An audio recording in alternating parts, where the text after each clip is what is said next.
দর্শক, আজকে আপনাদেরকে দেখাবো আমার আব্বা কিভাবে গাই দোয়ায়, সেটাই আজকে আপনাদেরকে দেখাবো। তো দেখতে পাচ্ছেন আমার আব্বা গাই দোয়ানোর জন্য সবকিছু নিয়ে নিছে।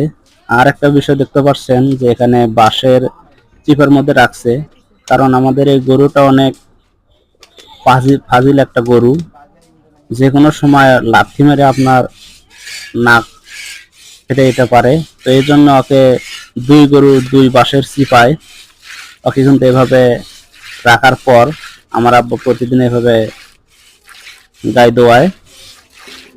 তো দেখতে পাচ্ছেন দুধ, কত সুন্দর দুধ, দেখুন কিভাবে গাই দোয়াতে হয়।